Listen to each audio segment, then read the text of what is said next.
እስቲ አሁን ወደ ቁም ነገሩና ምርጥ መልእክት መስሎ የታየኝን መልእክት ላጋራችሁ። ያሬድ ያው እንግዲህ የሆነ ጊዜ ደብሮን ነበረ። አሁን ግን ትንሽ እየተመለሰ ይመስላል። እስቲ እንግዲህ እናየዋለን ምን አይነት ሰው እየሆነ እንደሚሄድ ወደፊት። አመለካከቱ ግን ደስ የሚል ይመስለኛል። እስቲ የምትጋሩት ከሆነ ይህንን መልእክቱን እንስማ። ፈጣሪ ያላለው ነገር የለም። ብዙ ነገር ነው ያለው። ዋናው ያለው የሚያሳየው መስራት ነው። ፈጣሪ እንደዛ አይደለም። የሚፈራ ሲሆን ደስ የሚል ፍራቻን ሳይሆን ኢንጆይ ማድረግን ነው። ወድጄው ናፍቆኝም ወደው እንጂ ኦኬ እዚህ ጋር የሆነ ኦራል መኪና ፍሬም በጥሶ ቢመጣው ያስፈራል። ሸሺ ትቻለሽ። ኦሪዮን የሚገል ነገር ቢመጣ ምናምን ሊበላሽ ምናምን ሊያስፈራ ይችላል ምናምን። ፈጣሪ እንደዛ አይደለም። የሚፈራ ሲሆን ደስ የሚል ነገር ፈታ ያራዳ ልጅ ነው። ጭንቀታ ጭንቄ እንደዚህ ልጆቹ የሚወዱ ክፉ አያስቡ። ከልብሽ ወደሽው ከልብሽ እየሰገድሽ ከልብሽ ጸሎት እያረግሽ ኮኔክት ካረግሽ አሪፍ ነው።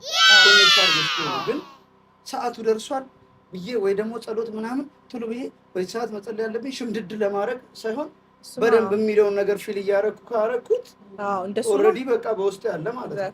በቀን ውስጥ ብዙ ጊዜ ካስታወስኩት እንዳለ ካወቅኩ በቃ ያን እየደበረሽ የምታረጊው ሳይሆን ደስ እያለሽ ጾምሽ ለመባል እንትን ለመባል ሳይሆን ደስ እያለሽ ለራስሽ ኢየሱስ ጌታ ነው። እስቲ በል እስቲ ልታስጠቁረኝ እኔ አላህም እግዚአብሔርም ሁሉም ነው የሚመቸኝ። አንድ ሃይማኖት ብቻ። እስቲ መዳን በኢየሱስ ነው በል አንተ።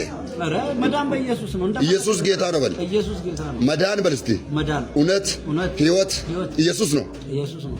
በቃ አላህም ነው። እንዴት ልጅ ያሬድ እንግዲህ ጥሩ መልእክት ያስተላለፈ ይመስለኛል።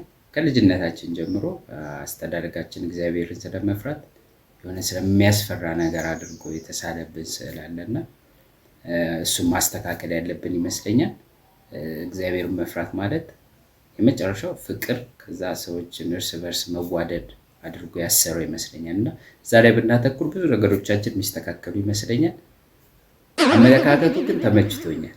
ያሬዶ በዚሁ ቀጥይ፣ ይህን ጸባይሽ እንዲያሻሻልሽ ከሆነ ወደ ቀደመው ስፍራሽ ትመለሻለሽ ብዬ አስባለሁ።